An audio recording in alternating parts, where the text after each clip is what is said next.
Good evening, everybody, and welcome to this meeting of the Eastern Planning Committee. My name is Councillor Penny Rivers and I chair this committee. Please keep your statements brief this evening and to the point, and we have 4 public speakers.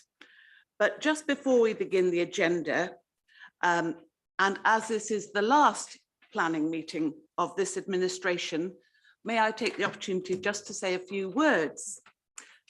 I am sure that I'm not alone when I'm sure we all share the feeling, everyone in this room, that council work can feel thankless. So I would like to just pause for a minute and remedy that in a small way. So on your behalf, I would like to thank all the officers here tonight for their service and for their support to this committee. And I'd like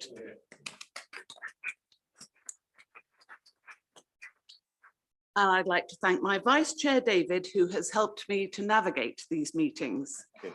And thanks to all of you for the countless hours that you take reading and considering all these applications before us. So from myself, it's been a pleasure and a privilege to chair this committee so far, and I hope that that will include this evening. So on with the agenda. Agenda item number 1, apologies. Leila, are there any? None received, Chair. Thank you. And agenda item number 2, minutes of the last meeting. We have had a query from Councillor Darcy, which has been responded to. So if everybody is happy with that proviso to confirm the minutes of the last meeting, please show. Agreed. Thank you. Agenda item number 3, declarations of interest. Leila, have there been any? No, Chair. Thank you. And have there been any questions from members of the public? No. No, none received. Thank you. Or questions by members? None received. Thank you. Agenda item number 6, any relevant updates to government guidance. We don't have Chris, so that must be Kim. Or Beth? Nothing to report, thank you. So we come to applications for planning, and our first one this evening is WA 2021-01837 Amlets Lane, Cranley, and that's over to you, Philippa. Thank you, Chair, and good evening, members. I'll just start the slideshow.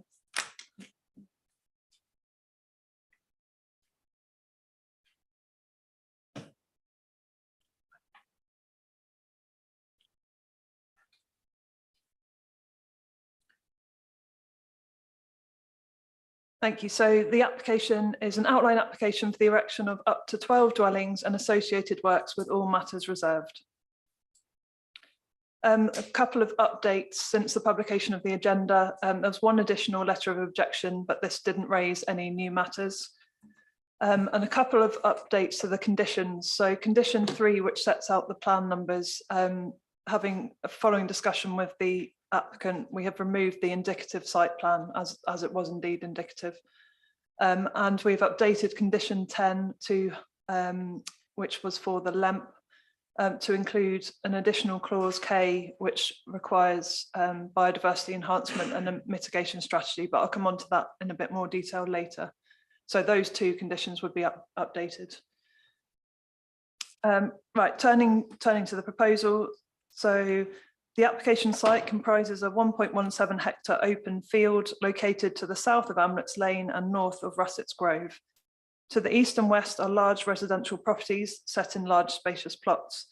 To the south is the residential development of Russet Grove and Bramley Vale. To the north is an access track from Amlets Lane, which serves Hilliard's Barn and Hilliard's Barn Cottage. The Cranley settlement boundary is to the south of the site, and the AONB boundary is to the north of Amlets Lane. So turning to an aerial slide which shows the sort of wider context of the site. Here we can see that the site, indicated by the blue dot, which you can hopefully see, shows that it's well related to the residential development to the south, and it shows the large residential dwellings to the east and west, and Amlets Lane and the AONB to the north of that. So I've put in quite a few photos to assist you. So photograph A is looking northeast to the boundary of Hillfields, showing the substantial boundary treatment here. Photograph B is the same boundary with Hillfields. Photograph C is looking directly north, and that would be the boundary of Amlets Lane is in the distance there. D is looking northwest towards the boundary of Hilliard's Barn and Hilliard's Barn Cottage. Likewise, photograph E. F is looking along the shared boundary with Hilliard's Barn and Hilliard's Barn Cottage. This is looking towards Hilliard's Barn Cottage, sort of through the boundary treatment in one area. Again, H is slightly further up that boundary, looking towards Hilliard's Barn Cottage. Photograph I is looking northwest towards the corner of the site and the access that serves Hilliard's Barn Cottage. And this is looking northeast along the access track, which leads to Amlets Lane and serves Hilliard's Barn and Hilliard's Barn Cottage. This is looking back towards Russet Grove, so the existing residential development to the south, as is this one. M is looking east towards the boundary of Hillfields. N is looking northeast towards the corner of the site closest to Amlets Lane, so the existing access is here. And that's a closer image of the existing access. And this is looking south with the development of Russet Grove in the distance there. And this is showing the boundary trees that separate Russet Grove with the application site, as is this one and this one. So the application seeks outline approval for up to 12 units. All matters are reserved for future consideration. Tonight, members are asked to consider the acceptability of the principle of development on this site. Access, appearance, landscaping, layout and scale would be subject to separate consideration should outline permission be granted. A purely indicative site plan was submitted in support of the application. The indicative plan you see here replaces the one originally submitted. The indicative plan seeks to demonstrate one possible layout for the proposed development. Here we see an indicative access from Russet Grove here, with the dwellings arranged around the SUDS features and curved central access road, which reflects the character and layout of the residential development below. The indicative plan shows a woodland buffer to the north of the application site and a pedestrian access through to Russet Grove. So turning to the main matters of consideration, in terms of the location of the site, policy SP2 of the local plan part 1 seeks to focus new housing and development within the 4 settlements of the borough. Whilst the site lies outside the Cranley settlement boundary, it's important to note that policy DM15 of the local 13, of the local plan part 2 has cited the settlement boundary directly to the southern boundary of the site. As such, the site directly abuts the settlement of Cranley. And important to note that it's outside of the Greenbelt and the AONB.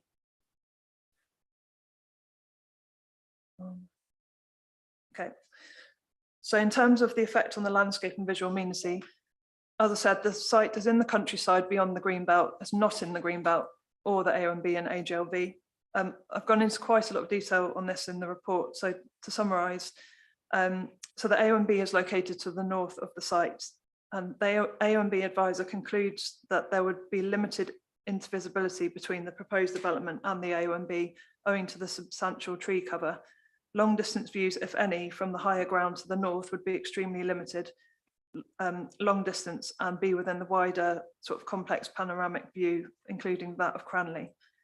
The application is in wholly outline form. Officers are satisfied that a scheme with an acceptable appearance in keeping with the site's context and character could be brought forward at a later stage. Likewise, an acceptable design and layout could be delivered.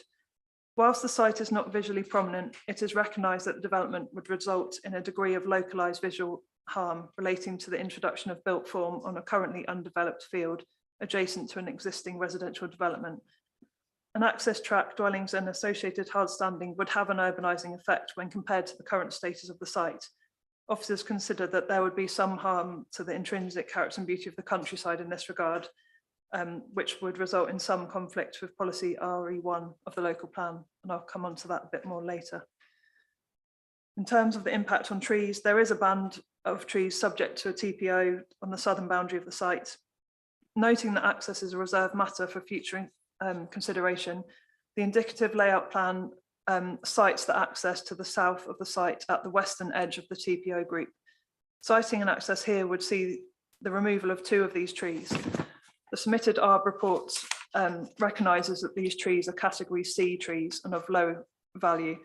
The ARB report recommends the replacement of these trees once this access has been created with ground protection to ensure that the soil structure is retained for good tree establishment. The council's tree officer considers this approach to be acceptable. Turning to the indicative layout, some concern is raised regarding the separation of the development to the site's boundaries and possible pressure from future occupiers to cut back branches, etc.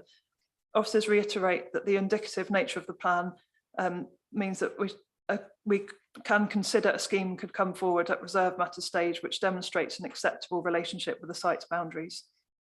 In terms of affordable housing, the application proposes 4 affordable units, which is 33.33%, 1 first home, 2 social or affordable rent units and 1 shared ownership unit. The council's housing enabling team are happy with this, and it would be secured via a legal agreement. In terms of the quality of accommodation, again, it's an outline application, but officers are satisfied that a development could come forward that would offer an acceptable standard of accommodation in terms of unit size, light, outlook, and amenity space. A leap and lap would be required and would be secured via a legal agreement. In terms of residential amenity, the indicative layout demonstrates that the quantum of development could be achieved on site whilst maintaining good amenity for existing neighbouring occupiers. Some concern is raised regarding the separation distance to boundaries, and officers would advise that any reserve matters application should demonstrate these separation distances can be achieved.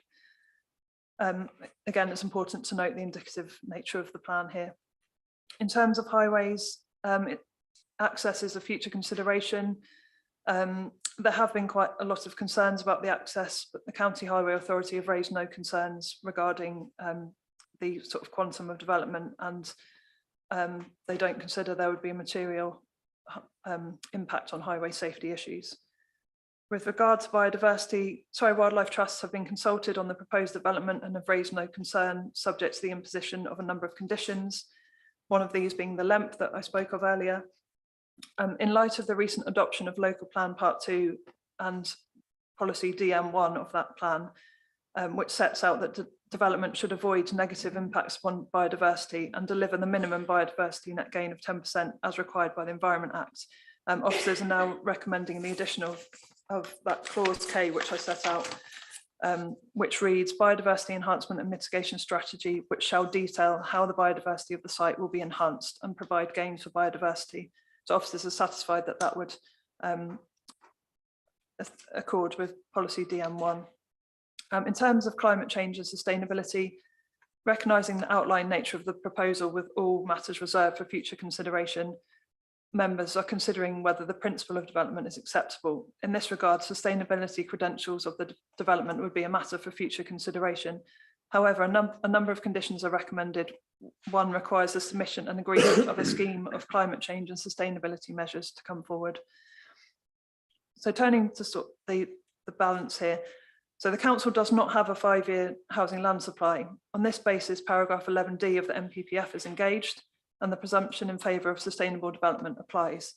This means that planning permission should be granted unless the application of policies in the framework that protect areas or assets of particular importance provides a clear reason for refusing the development proposed, or any adverse impacts in doing so would be significantly and demonstrably outweigh the benefits. Firstly, there are no policies within the framework that would apply to the site that provide a clear reason for refusing the development. The officer report has identified that there would be an impact on landscape and visual amenity of the area, which would be of limited harm.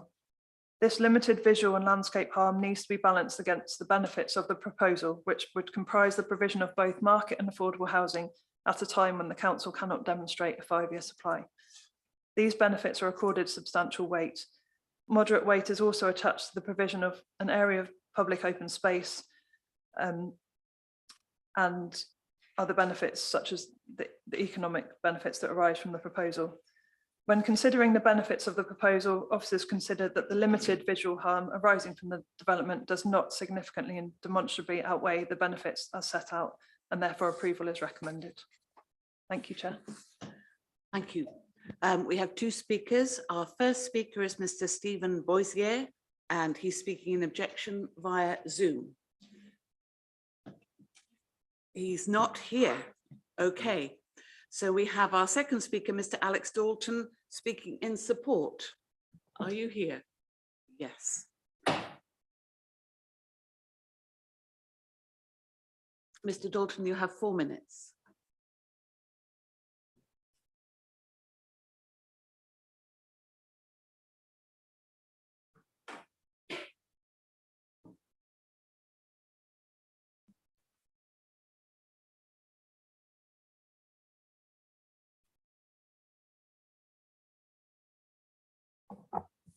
Hello, my name is Alex Dalton and I've been working with officers on the proposals before you since the application was submitted in April 2021. This proposal for up to 12 homes has been evolved over recent years in response to consultation and feedback along the way. In terms of the principle of development, the site was considered by the Parish Council and proposed to be allocated in a draft of the emerging neighbourhood plan for around 13 homes. The application was submitted to align with this emerging local policy and more recently reduced to up to 12 homes. No technical consultees object to the application. This includes the AONB officer, as you've heard, who didn't object to the original proposals, but further improvements have been made to address officer comments. Given the land supply shortfall, the tilted balance applies, and this is clearly a sustainable site, having been identified in the draft of the neighbourhood plan, and is of a size that can deliver promptly to help contribute to the supply shortfall. The parish supported the principle of the development of this site, and queries raised on specific aspects of the application have been addressed through constructive work with the council's officers, as set out in the committee report. The result is a scheme that can deliver a mix of homes, 30% of which will be affordable, so rounding up to 4 homes, and no new access onto Amlets Lane, with access rights having been retained onto Russet Grove. And in terms of vehicle movement, it would only add 1 additional vehicle movement every 7 or 8 minutes in the peak period. There'd also be open space and play area provision, and the low density of development is in line with the Amlets Place development at around 11 dwellings per hectare, so preserving the established character of the area. And this low density ensures that there's ample opportunity for tree planting. There's several conditions relating to this attached to the report, and these will ensure that the trees are planted and maintained. As you've heard, the arboricultural officer is content with the replacement of 2 poor quality existing trees at the entrance to retain a band of trees on that southern edge under the TPO.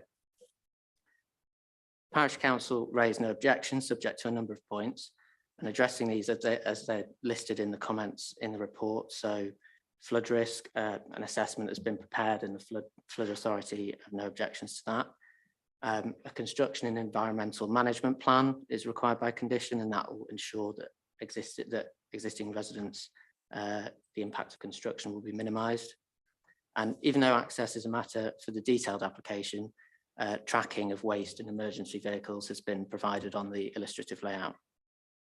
Surveys have been provided to the satisfaction of the Wildlife Trust, and appropriate conditions have been drafted to protect and enhance wildlife habitats. And in terms of infrastructure, contributions will be made through the Community Infrastructure Levy and the Section 106 agreement. The woodland buffer to the north of the site, it's close to the AONB, that's been increased since the parish had made their comments to reduce any intervisibility, and electric car charging points will also be included. So that addresses all the points that the parish had raised, but they had no objections in the first place. So we've worked with the planning officer and the various consultees to reach this positive recommendation. and there's no technical objections to the proposal as set out in the report. We've also consulted with the parish council to meet as many of their aspirations as possible, and approval of this outline application as recommended by officers will secure delivery of up to 12 much needed homes, including 4 affordable, and create a positive framework for a reserve matters application to move forward from that point. Thank you. Thank you, Mr. Dalton. So the other guy, not here. Okay, so councillors, it's your turn to debate this. So over to you. Councillor Townsend. Thank you.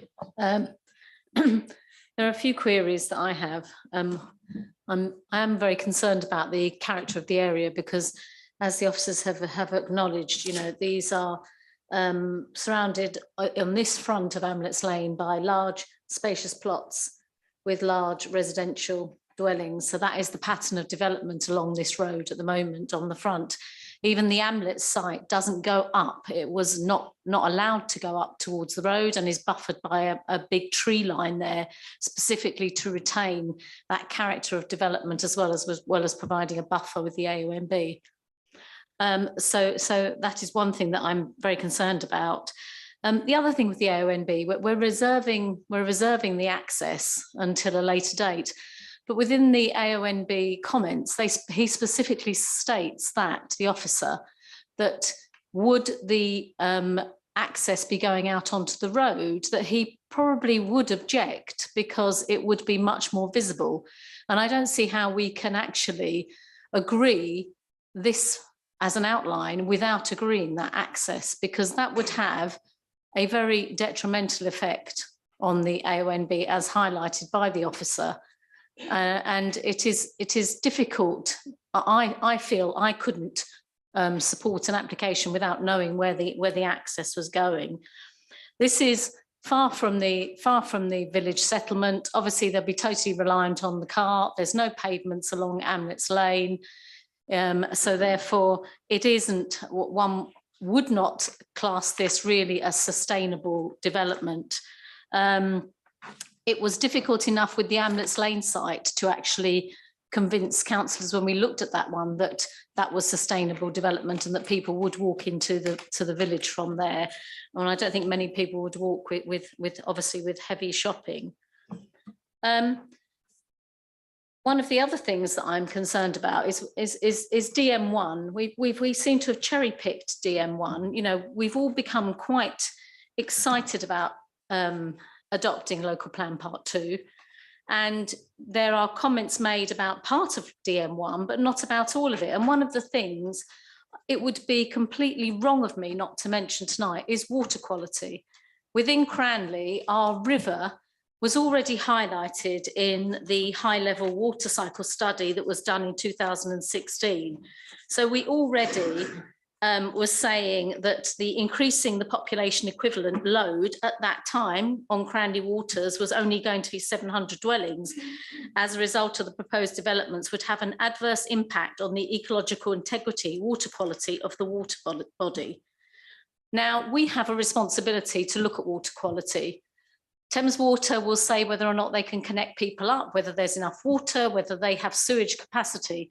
They do not have sewage capacity. They admitted that at a public meeting. They have said that they need to upgrade the sewage treatment works, yet they make no mention of that in their response to this application. However, that doesn't matter because we have a responsibility to look at water quality. And the reports of water quality, again, with the Surrey Wildlife Trust, speaking to them recently, is that our water quality has deteriorated. We've got 6 sewage discharge points across the village discharging into the Little Mead Brook, into Cranley Waters from the main sewage treatment work.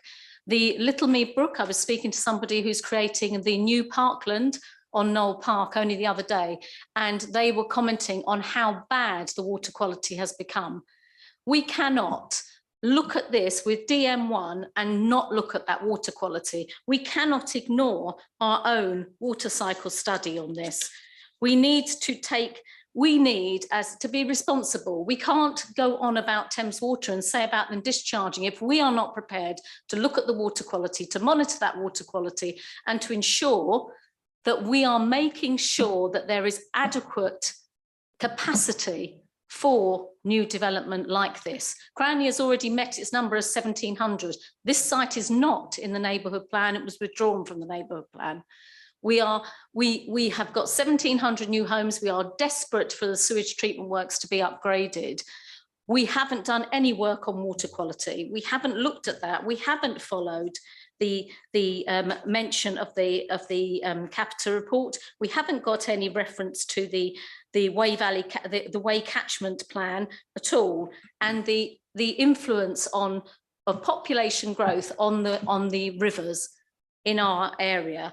I think it is, you know, we have got the policies now. Before, we didn't have those policies, and we sat here and we were slightly one hand tied behind our backs. We have got those policies now. I feel a great responsibility, especially for sewage going into, raw sewage going into our rivers, that we must be looking at the impact of this of development on our water quality. So I cannot support this tonight. I have got other points as well that other members will raise, I'm sure. But, you know, one thing is leaving the LEMP as well, knowing what the biodiversity net gain is going to be to a later date. Again, whilst officers may be happy with that being at a later date, it is very difficult to sit here and to be able to assess that biodiversity net gain without knowing any of those factors with this application. So I cannot support this tonight. I will listen to my fellow members to see if there's any points that they raise, but initially my feeling is that I won't be able to support this application. Thank you. Thank you, Councillor Townsend. Philippa, would you like to respond?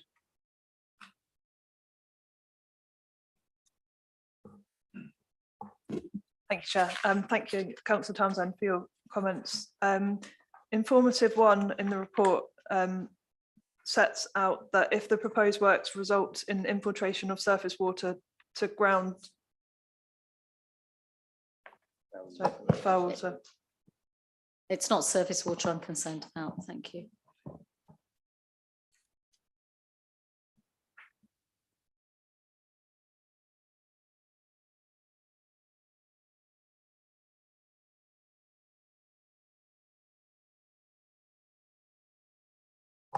I probably would draw the attention to page 50 on our high level water cycle study, if officers need to look at that, which is any decisions to increase capacity should therefore be completed with appropriate consideration being given to the impact that increased sewage treatment works effluent would have on a receiving water body.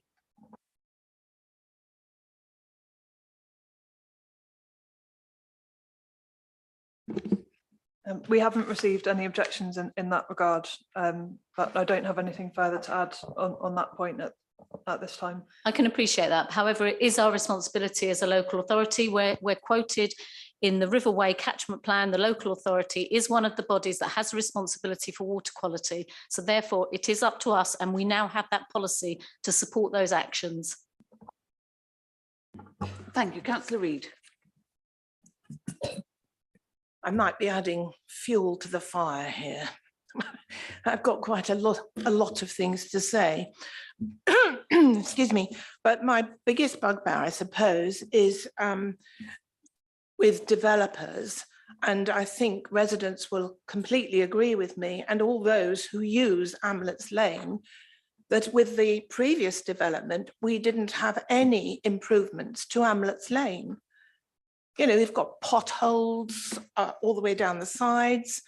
It's very difficult to go through to the Smithwood Common Road.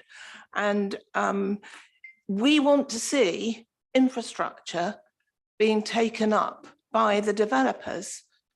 You know, there is some responsibility. That's the first of the many, because we can't even see what benefits the community have from the earlier development.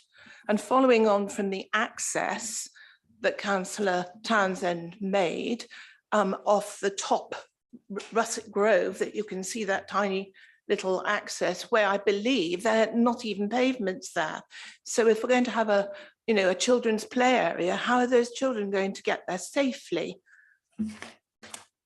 I've got a whole list of things. I might be some time. The boundary, sorry. the boundary I want to talk about now with the AONB. I am the borough representative on the AONB, and I'm sure I bored people to death about saying this, but this development here borders not only the AONB, but the ancient woodland too. And that has to be taken into account. I know it could be tucked under, but then, you know, what guarantees do we have that trees are not going to be lopped? Already there, I think there's an idea of having 2 taken out. There is, when I looked, and I do know this because I live within walking distance of this site, there is the whole area around this site, and including that site, is a heritage landscape. Now, I want to reiterate that because I don't know if you know that, but I'm very interested in archaeology. And this site has remains of Bronze Age, and I believe further over on the same site, but further over to the west, there is an area where they've had Mesolithic remains. And so we must look after this heritage of ours. This site is quite isolated really from the rest of the development further south. And I know that the archaeology people say, well, we can do little trenches here, there and everywhere, but all our natural landscape, all our heritage landscapes being eaten up and taken over. 12 homes. Well, if you count the number of homes in those 2 little areas there, they're not even 12. So I've talked about infrastructure. I've talked about, the pavements, the access, the safety of children, the ancient woodland, the heritage landscape, the AONB. This ward that I'm the councillor for includes or will include after the 4th of May this site, and it will include all the ancient woodland and the site right up north to the boundary of Shear, which is quite extensive, and over to the west as far as Shamley Green border.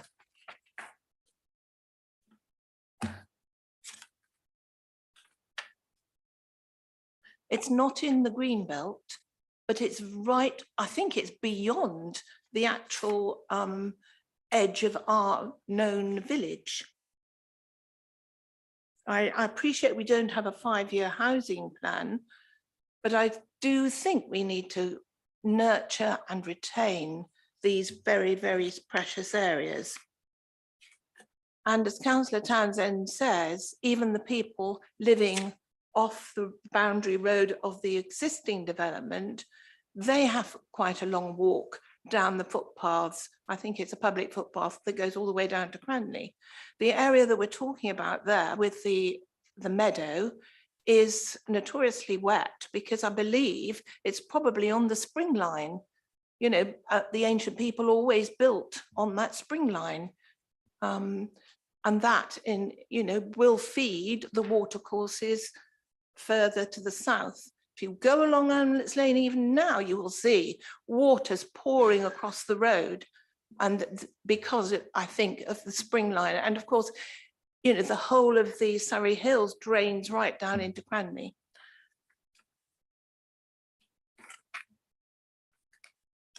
I mean, I haven't touched on the biodiversity, so I'm sure there's some other member here who will enlarge upon that. Every area in Cranley is liable for flooding because the surface water can't get through the clay. So, we have that problem in every garden, everywhere in Cranley. I think I have covered most things that I meant to say. And thank you very much for listening. I think I will be objecting. Thank you, Councillor Reid. We have Councillor Ellis, followed by Councillor Costa. So Councillor Ellis first. Thank you, Chairman. I haven't predetermined this application, but I do have some very, very strong reservations about it. And many of my reservations have actually been very eloquently expressed by my two colleagues who have already spoken. There are a number of issues, as I said, and I do think that in all the years I've been a councillor and serving on planning committees, I think this is the first time that I have ever had before me an application with so few details. I don't particularly like outline applications in the first place, but without details of access at all. Even those details, I'm really quite surprised that it's before us. The officer actually mentioned that the application site is outside the boundary, the settlement boundary, and almost with respect indicated that actually it didn't matter. And my point is, if we have a settlement boundary, which I appreciate is only indicative, but it has been put there for a very valid reason. And I do think that it's entirely wrong that we should actually say here that it's outside of the settlement area, but it really doesn't matter. Further development in what is a beautiful area would be a great pity and would forever alter the nature, the character, the lovely character of the area. Getting back to the access, at some time or other, that will have to be disclosed and agreed. But Amlets Lane is an absolutely treacherous road. It's narrow, it's undulating, vehicles tend to speed along it. There are absolutely no pavements, so it's not going to be suitable for people to be walking along it. It's used as a route around the centre of Cranley. But as I keep on mentioning, this application does not detail the access, but it's going to have to access onto that road somewhere. And for the entire length, it is not a suitable road. So, as I said, I haven't predetermined the application, but I have serious reservations about it and look forward to hearing my colleagues. Thank you. Thank you, Councillor Cossett. Thank you very much, Chair. I can't help feeling that so far we're having a debate that ought to be happening at another time.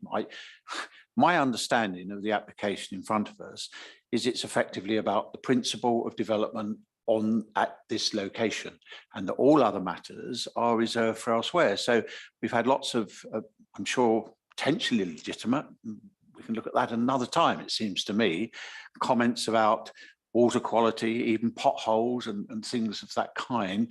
But all we really should be addressing, in my view, is that an appropriate and suitable location? And I can actually understand some of the arguments about where the settlement boundary should be.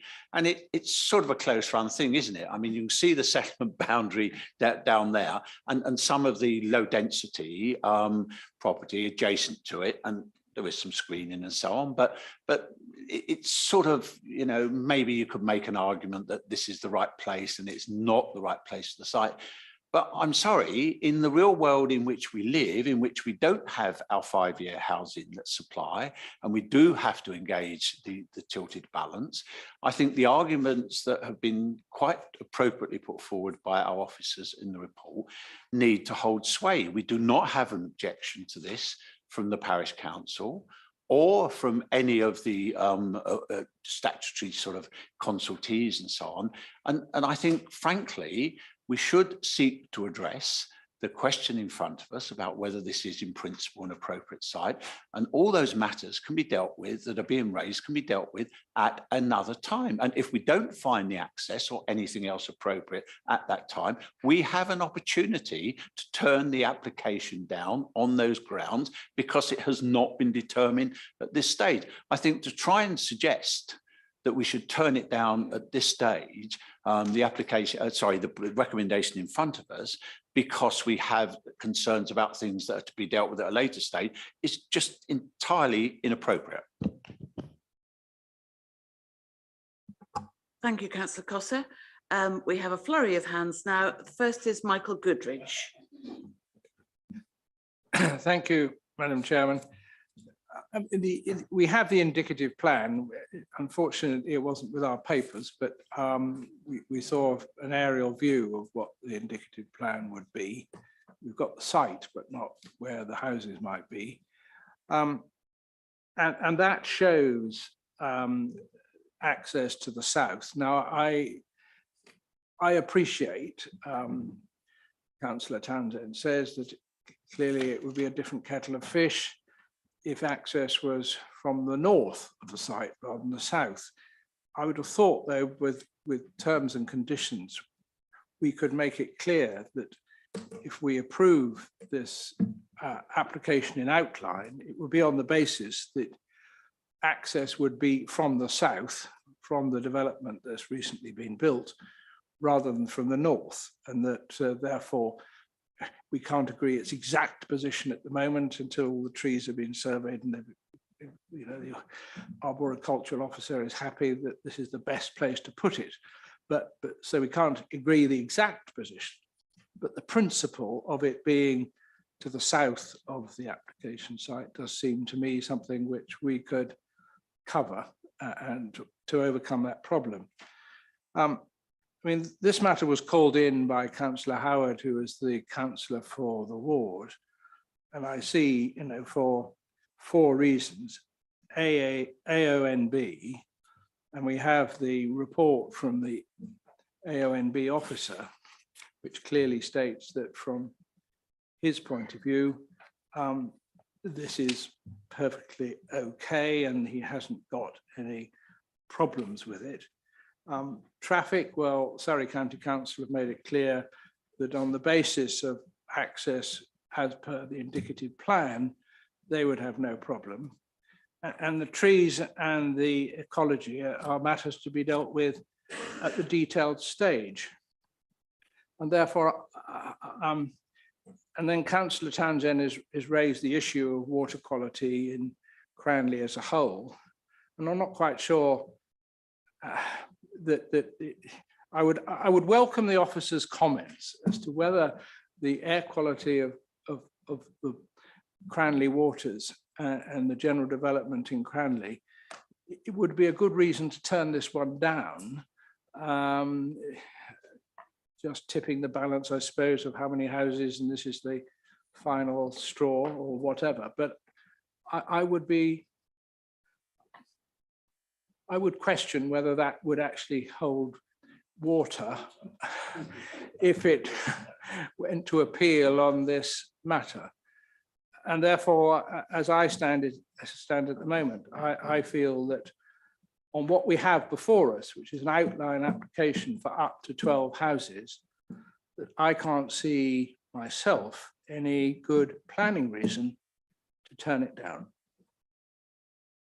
Thank you, Councillor Goodridge. We have Councillor Gale, Councillor Denis, and then Councillor Townsend again. So Councillor Gale first.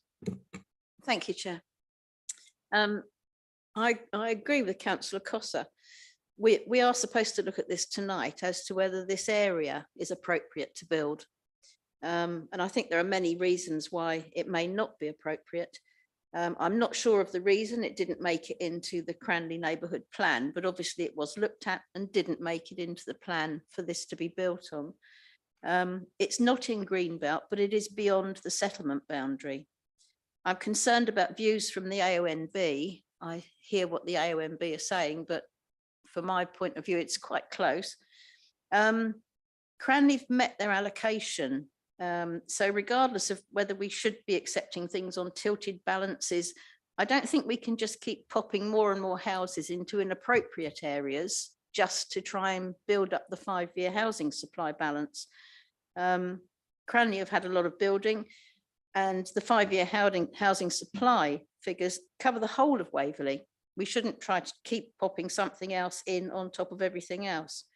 And I think there are concerns for the sewage and the flooding. More and more properties being built in an area that doesn't currently look after its sewage and flooding problems. Surely we have to consider that as well. I think it's a difficult one and I'm still trying to make up my mind. Thank you. Thank you, Councillor Denis. Thank you, Chair. I'll try and not repeat what other people have said. I will sit on my hands and behave. I think there's a couple of informatives. It'd be amiss of me not to mention, which I think haven't been included. That's the secured by design accreditation. It's raised it that the police have recommended that and we haven't got it in the papers. And it'd be wrong if we didn't have the considerate constructor scheme. So I think they should be added come what may. I have to admit, when I was listening to the discussion, I was waiting for Councillor Townsend to possibly offer a deferment so some of those questions could be answered. But I'm not sure whether that's something she's still considering. It's just a couple of points. It was mentioned about the traffic and Surrey highways. For congestion, it's not a planning ground. It can only be if there's life at risk, there's safety issues, and you have to prove that. So traffic congestion, which I know would be an issue, isn't a planning ground. I'm probably like Councillor Gale, I'm sort of a bit on the fence on this one because I'm not happy with the application, but I'm not 100% sure the grounds that we're putting up hold water for what we're here tonight, which is why I felt possibly the deferment might be the idea, because we can give all of those grounds to say we need this information. So as the current ward member, I would suggest that if I'd support it, I'll leave it to you, but I think a deferment possibly would allow us to have that information. Thank you, Chair. Well, conveniently, it's Councillor Townsend to speak next. Thank you, Chair. Thank you. As I was obviously listening to my fellow members here, I was considering, as Councillor Denis has just suggested, whether or not it might be better to defer this application until we have more information. And so therefore I'm happy to suggest that and to let my fellow councillors vote on that one. Okay, so we have a proposal and I guess a seconder, all in favour of? Yeah, certainly.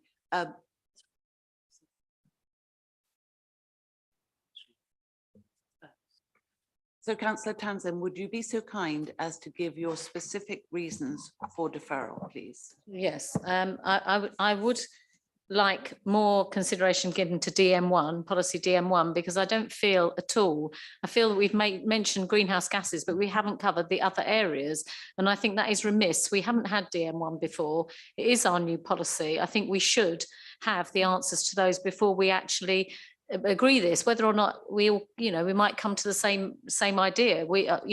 I may change my opinion, but I do think that we should be paying due regard to the new policies within local plan part 2.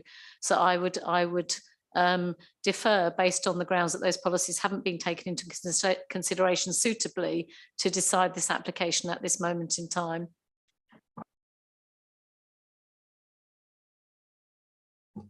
So that proposal is seconded. And would those in favour of, no, we're going to do the vote on the deferral first. So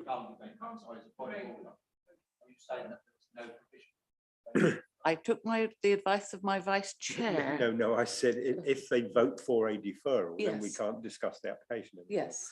Yes, yeah, but I think Shall we? I think the members should be allowed to discuss whether or not we have a Okay. deferral. Okay, so do please debate the deferral. There are 2 other speakers who haven't yet spoken, so I don't know if they want to speak.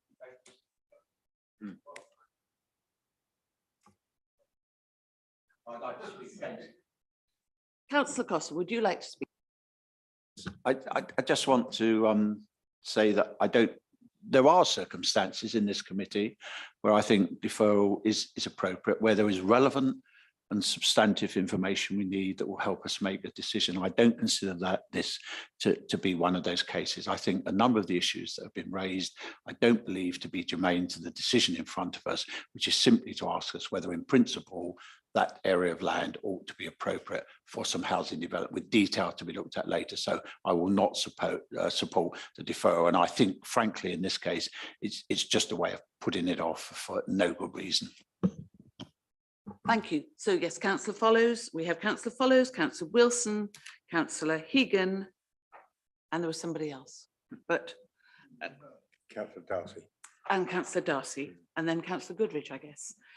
So Councillor Follows. Quite the contrary. I think this is one of those times where, because it's outlined, this is an opportunity to get more information. It's not been, as this is correctly, in my opinion, stated, it's not given enough information based on some of the new clauses post local plan part 2. It's not got enough information about water or climate change or any of these other issues. And I think deferral to get more information on those things is entirely reasonable and should be the sort of thing that we have in front of us before we make decisions on outline. So we're not locked into something going forward. It's absolutely reasonable. We've been here before where we've had bad outline consents given and then been locked into something awful later. So let's actually maybe challenge it now at the right time instead of waiting until later. I support the deferral and hope we can swiftly move to a vote on the subject, Madam Chair. Thank you, Councillor Wilson. Thank you, Chair. I would actually prefer that we kicked it out, but having said that, several things really bothered me about this. I do not think that we're being shown a safe access. And I do not believe, and haven't done for a long time, that Thames Water have the ability to deliver the amount of clean water to Cranley, and they certainly have not got the ability to get rid of the wastewater from Cranley. And Surrey Highways, again, continue to worry me because they virtually say that every road in the country or in this county is safe for any kind of development at all. Now that lane is not in any state to safely put another development there. So I reluctantly support the development, but I don't think it is actually a good place to put housing. Thank you, Chair. Thank you. Yes, I was just going to say, Councillor Costa, that just remind everybody we are debating the deferral. So we have next Councillor Hegan. Thank you, Madam Chair. I think a deferral is warranted here because for the reasons that Councillor Townsend first outlined. I mean, to approve an outline, we have to be satisfied that this is a sustainable site. And I think the concerns to do with the water quality and the discharge, the overall impact in the area is absolutely what outline is about. And I think that I agree with those councillors who think we don't have sufficient information to decide whether this really is sustainable on all of those factors in DM1. Thank you. Councillor Darcy. Thank you. Yes, with regard to whether it's in principle a suitable site, I think that totally depends on a couple of factors, one of which is the access. Clearly, it would be suitable possibly with access from the south, but it would certainly not be suitable with access from north. So I think that's key. We can't possibly make a decision without that information, absolutely guaranteed information on that matter. And the second thing is, again, about the water supply. It does bother me that we get these outline applications which provide nothing, and then we have to give them permission, apparently, and then they come back with plans that don't look anything like their indicative plans. That's happened time and time again, and I'm not falling for it this time. So we need to have a bit more information before we can make a proper decision on this, and that's why I would support deferment. Thank you very much. Councillor Goodrich. Yes, on the deferral, I'm against it on the basis that Councillor Townsend has put it forward on the basis that the officers should perhaps reconsider local plan part 2 policy D, whatever it is, and decide whether her opinion is still the same, having considered that. That was all. She didn't ask that there should be deferral for any other further information. And I'm not quite sure whether we should be getting information, detailed information on an outline when we don't know the detail of exactly how we're doing it. I'm not quite sure how the statutory authorities can say, give the further information at the outline stage.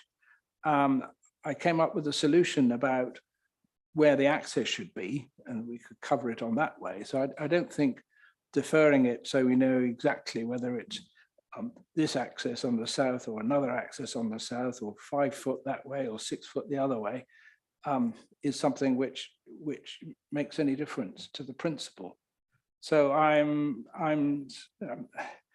not sure that the further information that the officers are being asked to find out is actually saying to the officers, can you rethink the policy and ask us if whether you're still happy that it doesn't breach a policy matter? Because I'm sure our officers have considered the policies. And I think it's a bit of an impertinence to say we're going to adjourn it so that you could look at the policy again and see if you can come up with a different recommendation. It doesn't follow. Thank you indeed, Councillor Goodridge. So Councillor Reid, and then we'll have some guidance on just what you're speaking about, Councillor Goodridge. Councillor. If we're talking about policy, we've got a policy in Local Plan Part 2. We're not asking necessarily the officers. We're not querying the officers. We're asking the applicant, surely. Thank you. Yeah, members, just if I could just clarify, because there's been quite a lot of discussion around what an outline application does and doesn't cover. In an outline application, as members, you need to be satisfied yourselves that this development can be delivered in an acceptable way on the environment, taking aside you're not agreeing the layout, you're not agreeing the design, but all other impacts on the environment can be achieved in a satisfactory way or controlled by condition. So you've either got the information before you or that you can deal with it by condition. So I think what I'm hearing this evening is there's some doubt in the committee's mind whether or not some of the issues that are covered in Part 2 of the local plan, water quality, biodiversity net gain, climate change, have been satisfactorily addressed or can be satisfactorily addressed by condition.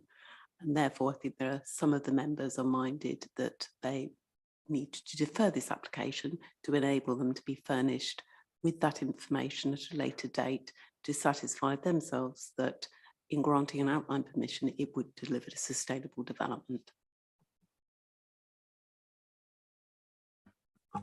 Thank you. So we do have a seconded. Councillor Townsend. Thank you, Claire, for that very helpful comment there. So can I just clarify then? I did mention the LEMP obviously, but I mentioned the policies in DM1. When I was mentioning the policies in DM1, it wasn't just the water quality; it was the DM1 as a whole. So I would very much obviously. I think when we're in this room and we give outline permission, that does give considerable weight to the future application. So I think we just need to be assured that we are giving enough, we have enough information, as you say, before us to consider those environmental impacts, because once we agree, it is there forever. Thank you. So yes, so we have the seconded proposal to defer.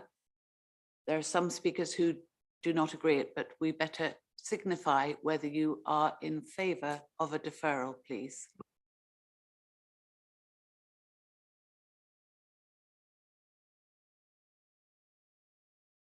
You and those against.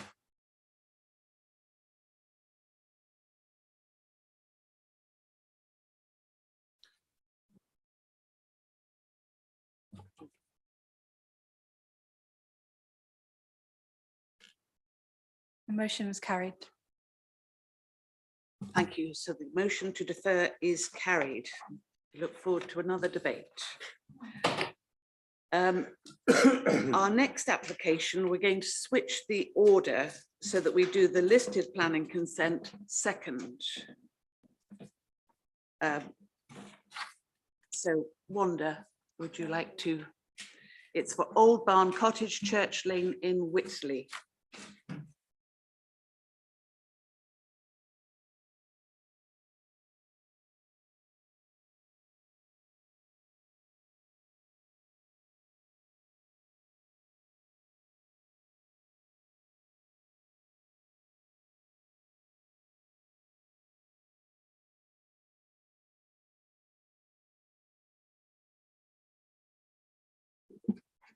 Is that better? Yeah. So thank you. So good evening, members. We have a site in Whitley, which is a residential dwelling called Old Bowen Cottage. There are two applications, as you can see here, and the application has come before you at the request of Councillor Sadler on the basis of the concerns of residents, the number of objections received regarding impact on conservation area, listed building and visual amenity. There were other objections, there are quite an extensive list of them, and they are in the report, but those were the main ones. So I don't know this laptop, so where's the down? Oh yeah, okay, thank you. All right, so the proposal is for extensions and alterations to the dwelling, and also alterations to the elevation of outbuildings associated with the dwelling in the residential curtilage, and also for landscaping that would include erection of a boundary wall and a gate, creating a new access, a pedestrian access. The location plan shows the settlement of Whitley at the southern side of Whitley. What we have is the central dwelling on the left with an L-shaped barn and barn link, or we call barn wing. And you'll notice an unusual clustering of dwellings to the north and to the east. And opposite, sorry, to the west and opposite to the east is the Whitley Infant School.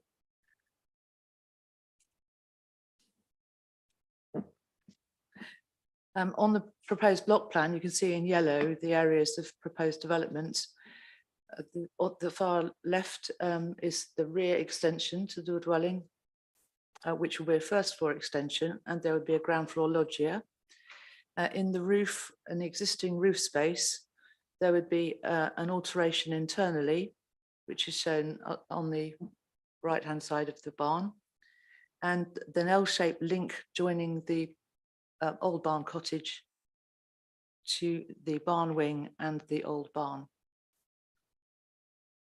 There's also a diagram, a little bit of detail showing where the new access is, which would be just to the south of the barn. And pointing with the cursor, I don't know if you can see there, that's where the access would be. And it would be going into a sunken terraced garden, because currently the level of the land next adjacent to the lane is at a higher level.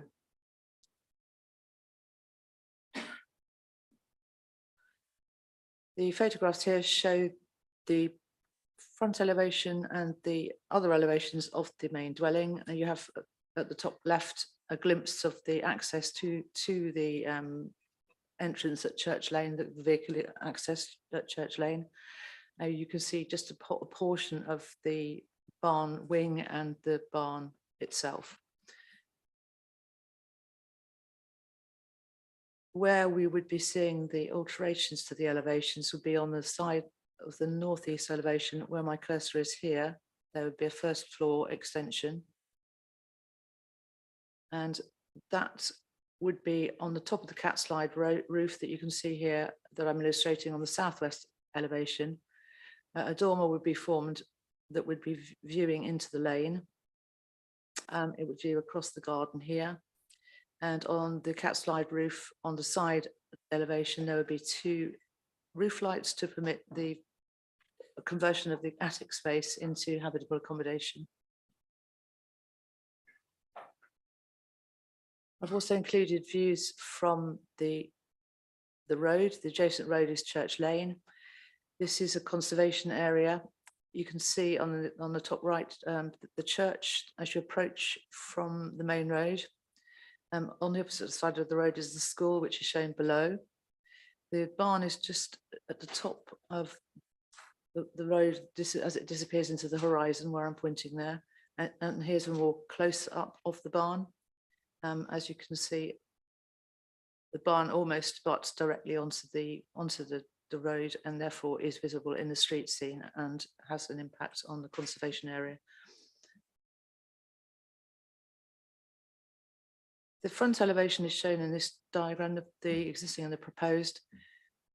From the front, all that would be visible is the change of the existing pedestrian access to the rear garden, which would be replaced by a link linking the outbuildings to the main dwelling. On the bottom part of the slide, you can see the existing cat slide at the rear of the dwelling being replaced with a first floor extension, which is set down from the main ridge and has itself a cat slide, but in a different direction with a small dormer. There is a small alteration to a window, which is of a current kitchen, which would be turned into boot room. And you can see at the bottom of the cat slide, a covered portico type loggia development, and a small reduction in land here to facilitate a terrace next to the loggia. The elevation we're looking at here is a side elevation that faces towards the nearest neighbours, which are at Rose Cottage, and there'll be an aerial view showing where they are later when we come to discuss the impact on residential amenity of those dwellings. The main thing to notice here is that the first floor extension has no additional fenestration, and that it has a hipped gable which follows the line of the existing roof, and it will be in matching materials. The bottom part of the slide shows a cross section and a small area of the link extension as viewed from where you would maybe be able to see it from the street if you were just exactly opposite the boundary wall that's going to be constructed to facilitate the new entrance. The outbuildings have been included to show the very minimalist changes to the barn wing. There would be replacement windows to improve thermal efficiency. They would be slightly bigger than the existing windows in order to facilitate the use of that space for habitable accommodation. That would form the new kitchen. On the bottom of this slide, you can see the existing barn, side elevation of the barn as it appears now, as you approach from the church heading up towards the Jubilee Hall as you go past the school. And the alterations to the elevations would comprise of extending the existing timber black weatherboard timber cladding to the entire length from the entire height of the barn. There would also be some gable fenestration to facilitate the use of the outbuilding for habitable accommodation. And this would be the street and the rear view of the barn outbuilding, which again shows the use of the existing timber cladding being extended from the height of the ground to the eaves. The fenestration would stay in the same position, but it would be improved from thermal efficiency point of view. And the elevation that would face to May Cottage, which is the nearest neighbour to the southwest, would also demonstrate the same timber weatherboarding and gable fenestration. Existing windows would be replaced with doors that would facilitate entrance into the lower level of the barn, because at the moment the entrance to the barn is through the first floor door. Excavation of the terrace ground shown here would form the sunken terrace garden, and the proposed access, the pedestrian access, would give you an entrance coming past those patio doors and up into the garden. So we could discuss now the impact, given that we've seen the elevations, on the conservation area, the setting of the listed building and the listed building in terms of the planning permission. bearing in mind that the planning permission does not include any internal alterations. So what we'll be looking at is the effect from the point of view of impact on the listed building, impact on the setting of the listed building, impact on the conservation area of the rear extension and the additional loggia, the roof lights on the main dwelling, and the fenestration changes and cladding changes to the outbuildings. The report that I've presented in the agenda has an assessment of the impact. We have identified no harm, officers have identified no harm to the conservation area arising from the proposed development, have identified no harm to the conservation area or the setting of the listed buildings arising from the proposal. The only harm that has been identified in terms of the planning permission is the removal of a small amount of exterior wall fabric in order to facilitate the link extension.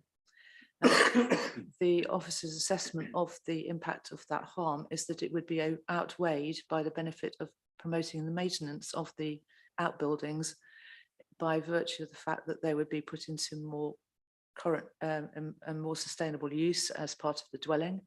And there would also be the benefit of conferring upon them the listed designation by linking them to the listed building. So we're now would be liking to assess the visual, the impact on visual amenity. Since the assessment is broadly analogous to the assessment of the impact on the conservation area, the impact on the dwelling and its surroundings, the impact on visual amenity has been raised as an objection by residents who are in proximity. As you can see from this slide, the residents at Rose Cottage will have a view of the barn as they use the common access, and any users of the Church Lane will see the outside external cladding changes, and therefore there will be a change to the visual appearance of the barn.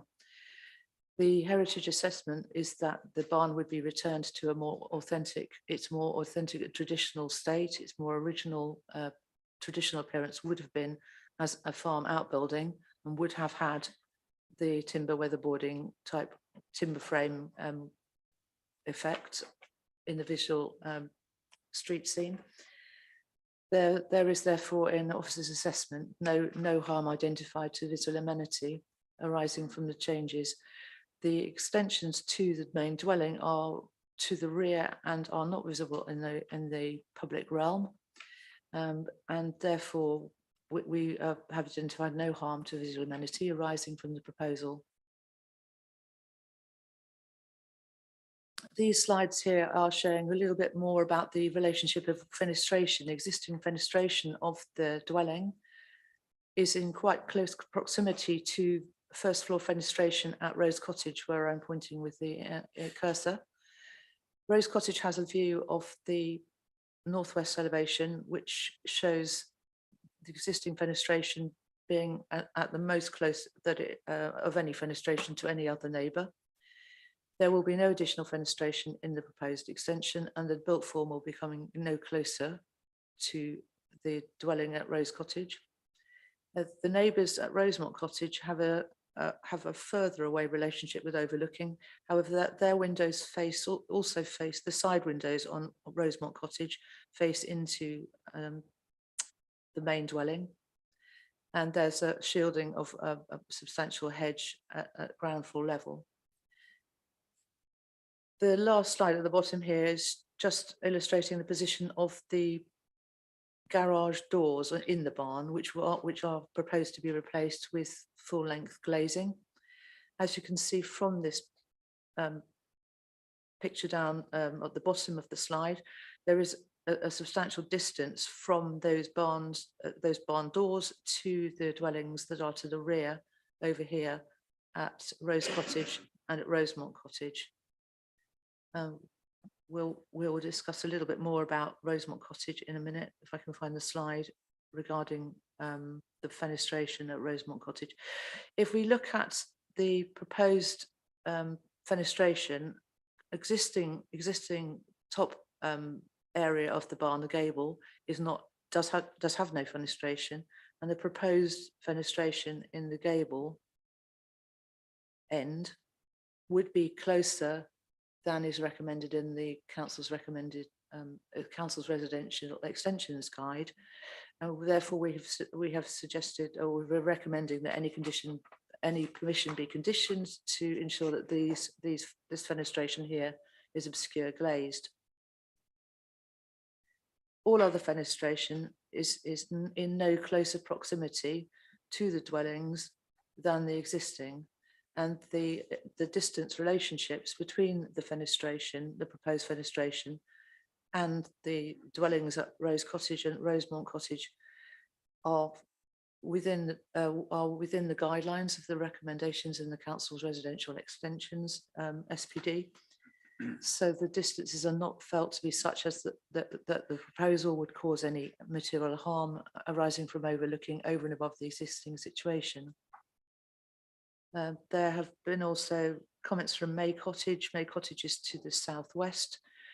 There's the only fenestration that would overlook May Cottage would overlook from a distance that also complies with the recommendations in the council's residential extensions SPD.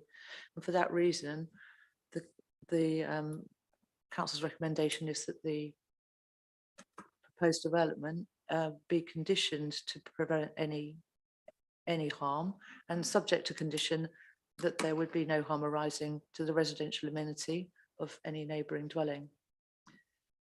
There are other issues raised in regard to the proposal, and that concerns the traffic situation on the lane.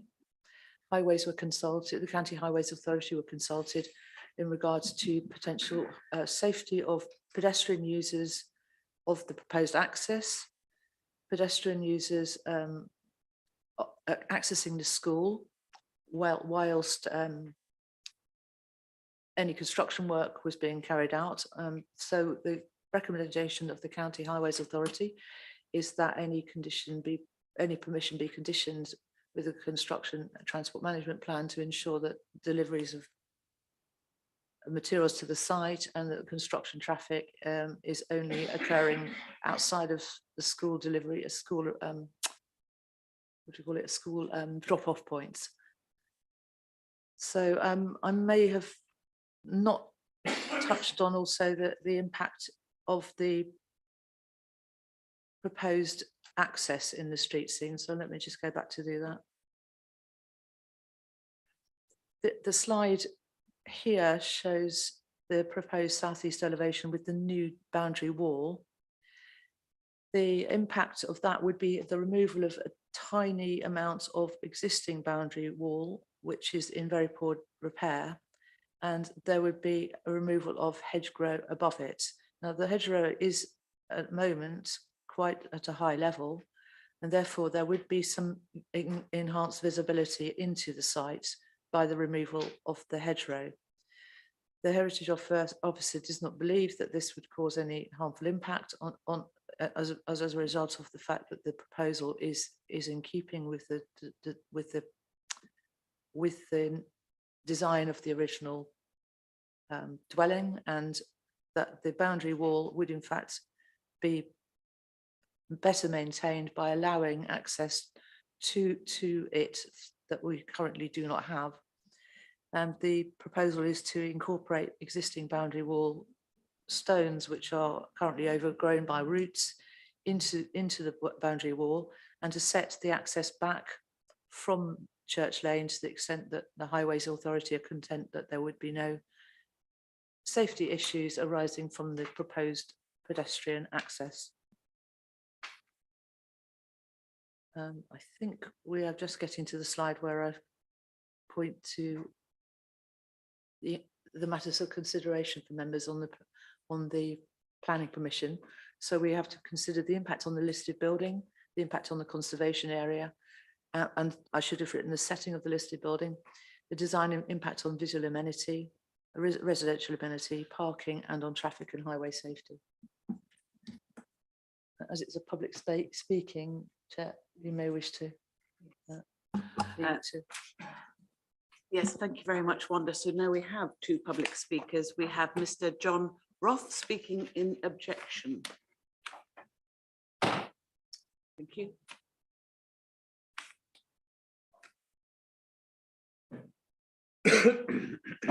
Mr. Roth, you have 4 minutes. You have 4 minutes. Yes. Thank you.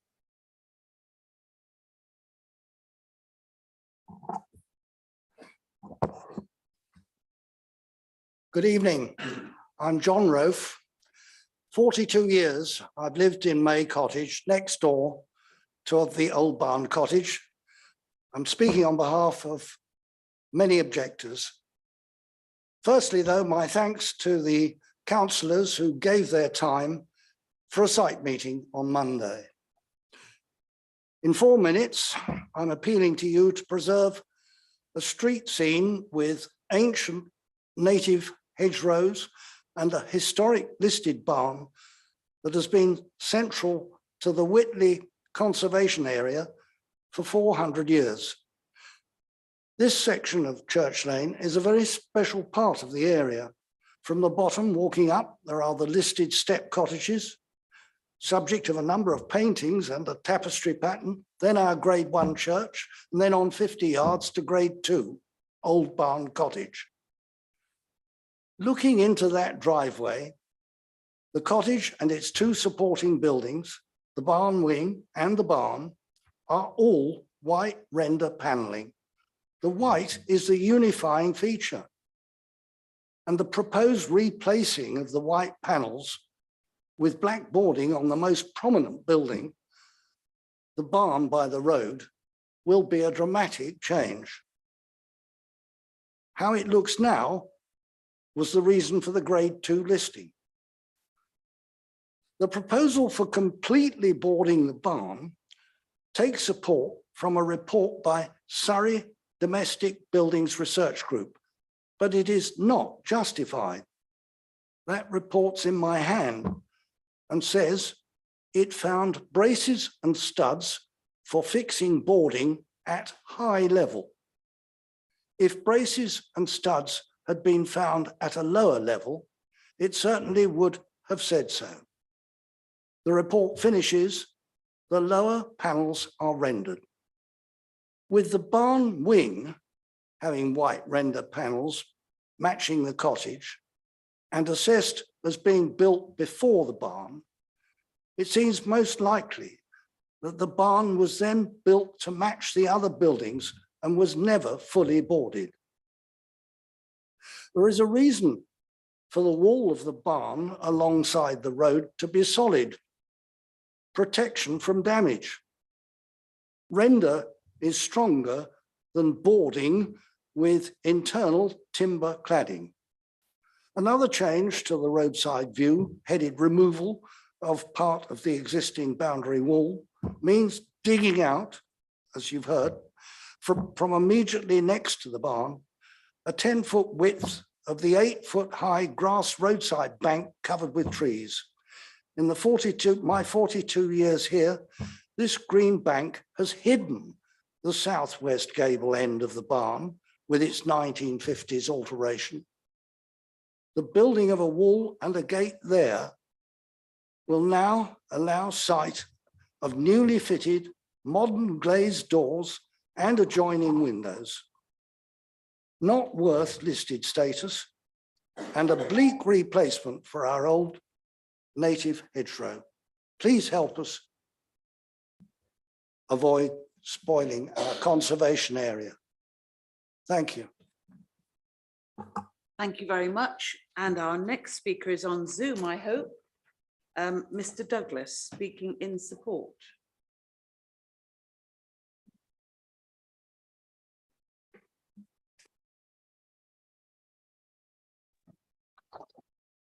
Thank you, Chair.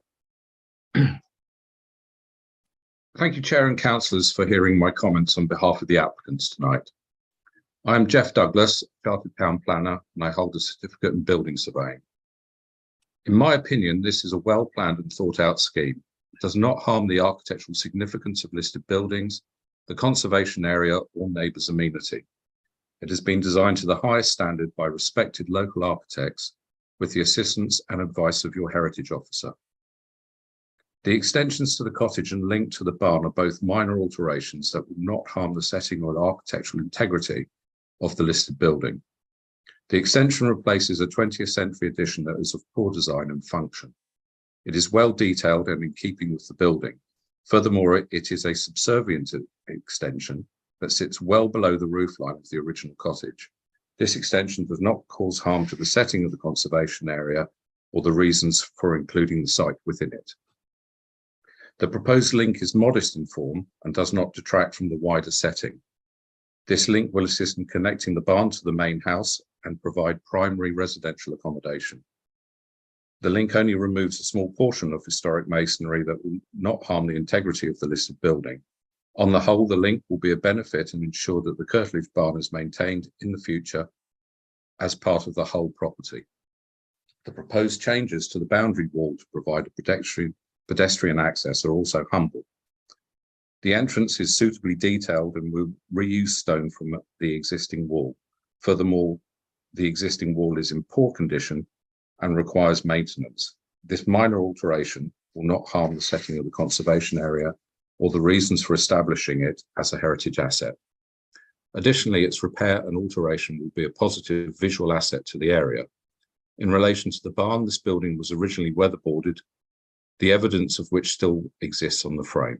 The proposals will merely restore the original elevations of the barn whilst ensuring that inappropriate brick and render infill is removed. This infill is a detriment to the frame of the barn in terms of both load and weathering. It is necessary to ensure the frame does not rot or distort further.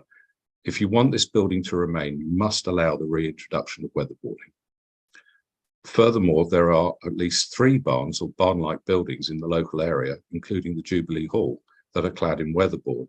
This style of barn is traditional and forms part of the local vernacular environment. In relation to traffic matters, County Highways, who are the competent authority, have not raised objection. Furthermore, the site does not alter the existing level of on-site parking. Lastly, there is no harm to neighbours' amenity, and this has rightly been assessed in your committee reports before you.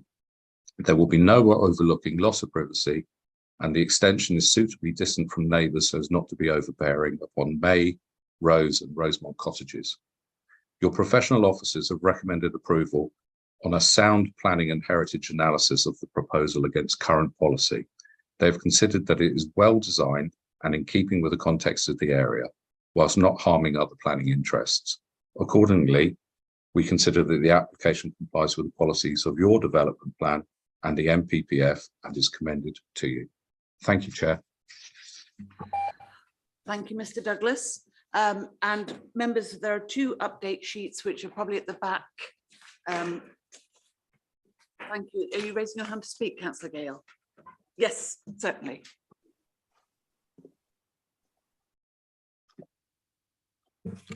Thank you, Madam Chair. My main concern really is the street scene, or conservation area, as we should call it. The black and white building has been there, as that gentleman said, ever since I was born, actually, which is a lot longer than 42 years. And they say they want to weatherboard it to conserve it and make it look like the barn that the conservation area was designed for. Well, maybe it had some weatherboarding on it in 1600 and something, but when it was made to be a conservation area, it looked like this. And I think that's what we should try and preserve, because that is the street scene along there. The other black and white buildings are along there exactly the same. The gentleman just mentioned that the black weatherboarding would match the Jubilee Hall. The Jubilee Hall actually is a brand new building, well, brand new, about 10 years old. And it was constructed to match a World War I hut, which was brought down from Rogborough Common to house the army canteen for World War II. So it's nothing to do with the barn. I'm also concerned about taking away the ancient wall that's next to there and constructing a footpath in. That will actually open up everything to that gable end that you see there, and it won't look like the gable end that's currently there. It'll be new. The parking along that road is very tight. Cars park all the way along there. And I think doing anything to the frontage of that is just going to really spoil the whole part of that conservation area, which, as the gentleman quite rightly said, starts at Step Cottage and goes all the way up to the Jubilee Hall. And I think it would be a damn shame if we let it happen. Thank you. Thank you, Councillor Sadler. Thank you, Chair. Yes, I'm really pleased that this application has been brought to the planning meeting. So the process is aired, and we can see that there's openness of process. It's regrettable that it's taken 6 months, I think, to bring it to planning, but there we go. That's what we are. It's a very complicated proposal, and the setting is unique, and it's a very sensitive location, as you've heard. We've had a good number of objections, 3 or 4 in support, all of whom I think don't live in the village. Yes, it's very difficult, and I'm still undecided. I'm just will listen to my colleagues and make a decision on that. But one thing that I am interested in, I'm actually a civil engineer, and the traffic plan, how the face on Church Road will be installed and erected. There'll have to be a scaffold. Whether the road will need to be closed, I don't know, but I guess that's to do with the traffic plan. But I'll listen, and then I will make my mind up. Thank you. Thank you, Councillor Cossa. Yeah, I'm sorry I wasn't able to come to the site visit when the time has changed and so on, but actually I didn't need to, because unlike Councillor Gale, I wasn't born in the area and have seen it for that many years. But in recent years, I have spent many hours on grandparent duties outside the school, walking up and down Church Lane. And I have to say that the barn is the thing that sticks in my mind. It is the most significant feature in that location. And I thought that we had a really eloquent contribution from the person who came to object to this, and I can understand, and I think I would feel exactly the same if I lived in that area, rather than just being an infrequent visitor with grandchildren and so on to the school and dropping them off and so on, because it will change significantly the impact on the street scene and the conservation area. And I think that is frankly undeniable. And I simply couldn't be persuaded by the argument of those speaking in favour, which suggested that we needed the render so it would look a bit more like the Jubilee Hall, which Councillor Gale has said is a modern, very modern building.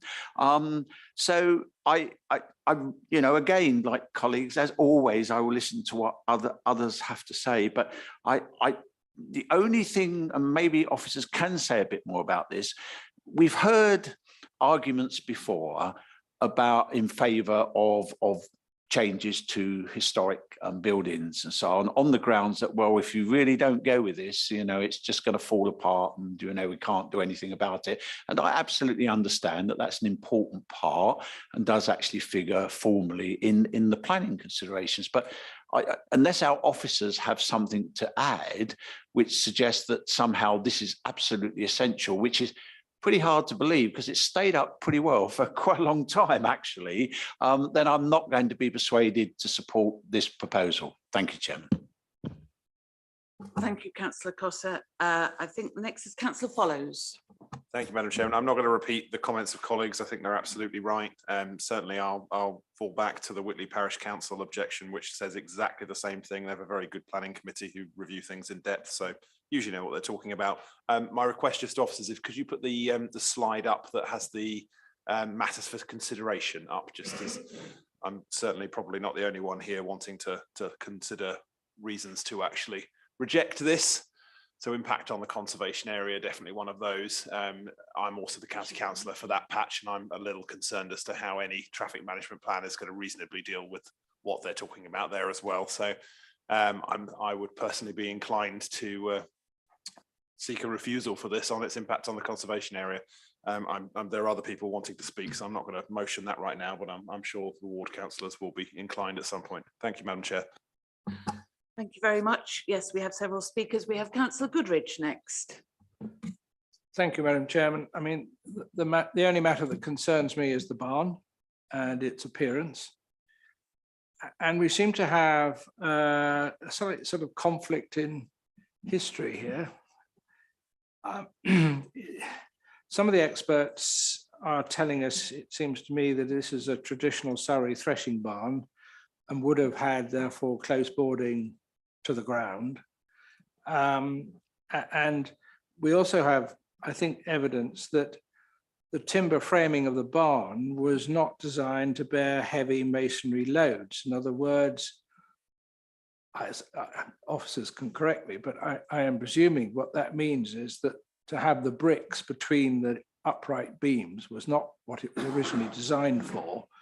And therefore, by removing the bricks from between the upright wooden beams would be of benefit to the integral structure of that barn. I accept that for John Roaf's lifetime of living there and so on and so forth, it's always been a white timbered, but it would appear that it, going back maybe 100 or 150 years, it wasn't like that originally. And that on the one hand is the thought that we leave it as it is because it looks nice and fits in, but could long-term damage the integral structure of the barn because of the weight of the bricks and the upright posts, as I understand it, against putting the barn back to as it would have been when it was originally built, which is obviously will look differently to what it does now. And I'd be grateful for a bit more information from officers as to, if I've understood that right, that the bricks that are in there, that 20th century bricks or whenever they were put in, is actually causing damage to the barn, and the barn would the barn be better off if these bricks came out? If they came out, then the only solution, having taken them out, is to put cladding rather than putting more bricks in. So I would just like clarification of that, because that's the only thing that concerns me, is the aesthetical looks of it against the integral structure of that barn. Thank you, Councillor Goodrich. Wanda, would you like to give your expert opinion on the age of the bricks? Sorry, the council. Yes, thank you for the question, councillors. What the councillors requesting information as to the age of the bricks. It's not just the age of the bricks that's of concern; it's the quality of the way it's been infilled. The heritage assessment was that these were 20th century bricks put in, albeit possibly at the earlier part of the 20th century, but that the quality of the infill is of a poor quality. The councillors that were on the site visit would have noted, as we opened the barn, that you can see daylight through, that it isn't either wind or watertight in that state, and therefore the timbers are likely to deteriorate. The proposal, it proposes to improve the quality of the internal timbers and to remove the poor quality bricks and to coat with cladding and to insulate correctly in order to prolong the life of the barn. Have you got any more comments? No, thank you. Thank you. There are speakers ahead of you, Councillor. Okay. Councillor Goodrich, are you satisfied? Yes, thank you. So we have the Vice Chair. Thank you. Thank you, Chairman. Yes, I was on the site visit, and I'd thank Wanda for arranging that, because I'm sure the rest of you studied the drawings on here and the drawings on file, etc. But without seeing the thing in the flesh, it's pretty hard to imagine the various levels, etc. I was lucky enough to look inside the barn, and I can definitely state that those bricks, they're probably between the wars at the very earliest, I would think. obviously they were there when Councillor Gale was a child. You know, we're only going back a few years, aren't we? But I mean, Councillor Sadler's a lot older than you, and you know, he remembers them being there. So I know they were local. I know both at school together. No, the brickwork is awful. They're bricks, they're laid on edge for a start. They're not laid flat. So when you look inside, you can, if you know what a frog in a brick is, it's the indentation. They're facing you on the inside, and the ground floor is the same. It's been rendered so it looks pretty, but it's the same rough brickwork on the inside. So it will in time damage the timber frame and cause it to, well, to either rot or to collapse. So I can see exactly why the applicants and the architects have gone for the solution of taking the brickwork out, taking the render panels out, and covering it with black boarding. And I know there's been lots of witty comments about Jubilee Hall only being a few years old, but if you go down on the main road, there's buildings all the way along the main road with just black boarding. It's natural to the Whitley area. So I can't see what the problem is personally. I think people are getting hung up on something which isn't that old. Thank you. Thank you, Vice Chair. So we have Councillor Wilson and then Councillor Cossa. Councillor Wilson. Thank you, Chair. My understanding of listed buildings, I would be interested in when it was listed and how it looked then. Because to my mind, one of the drawbacks of owning a listed building is that you should in fact repair rather than completely change. And to me, to have a big black wall where we have that colourful barn just doesn't look right. It'll look so totally different. It won't be what people are used to as a listed building. So I have a difficulty with that. I'm sure that they could actually change it to look more like by repairing it rather than just covering it in black cladding, regardless of how nice it looks compared to the Jubilee Hall. Thank you, Chair. Thank you. Wanda, would you be so kind as to explain the difference between the listed property and curtilage? At the beginning, it's clear in the report, but maybe not so much in the presentation. The block plan shows the dwelling as a separate entity from the outbuildings. The outbuildings are therefore not listed, so there's no onus on the applicant to maintain them as listed buildings. They are curtilage listed by virtue of the fact that the old barn as the cottage is the listed building. So the listed building we're seeing in the centre of this slide, that is the only building that is listed. So listed building consent applies to any works to that. The works to the elevations of the barn and the barn wing are only relevant in terms of the setting of the listed building and not the listed building, and because they're not listed themselves. They would therefore become listed by virtue of becoming connected, and that would afford them more protection in the future because the onus on the applicant to provide more input into structural integrity would be there because of the listing, which they currently do not have. Thank you. Yes, we have Councillor Cossa.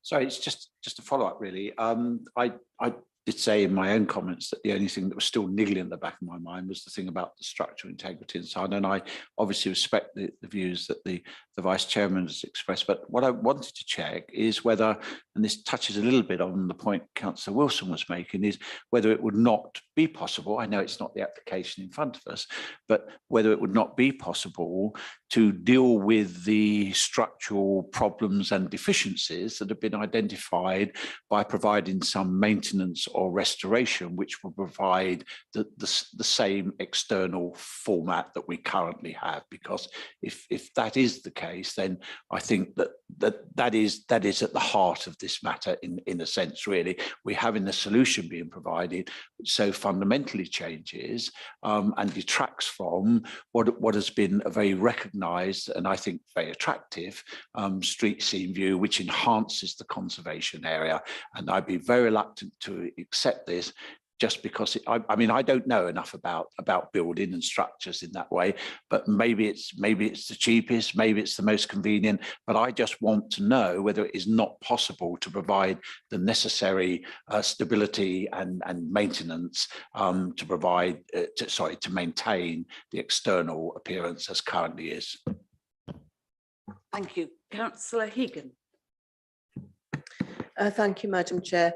I also went along on the site visit on Monday, and I was, as I drove up the lane, struck by the attractive appearance of the existing barn.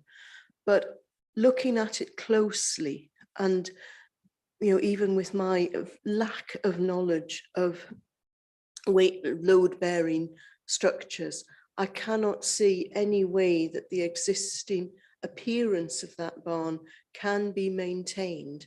And therefore, reluctantly, I do feel that this application should be approved with the boarding on the barn, because I don't see any long-term future for that barn unless that happens. Thank you, Councillor Hegan. We have Councillor Dinas, Councillor Reid, Councillor Darcy, and then Councillor Gale again. So Councillor Dinas, please. Got a long list of people, so I'll be brief then. I scribbled some notes when I looked at this, so I'm just going to go to my notes and nothing else, so it's brevity. So I looked at the design and the impact on the visual amenity. The fact it was grade 2, the fact it's near of high archaeological potential, the number of heritage assets in the area and how they could be affected, and harm and impact on the conservation area and listed buildings.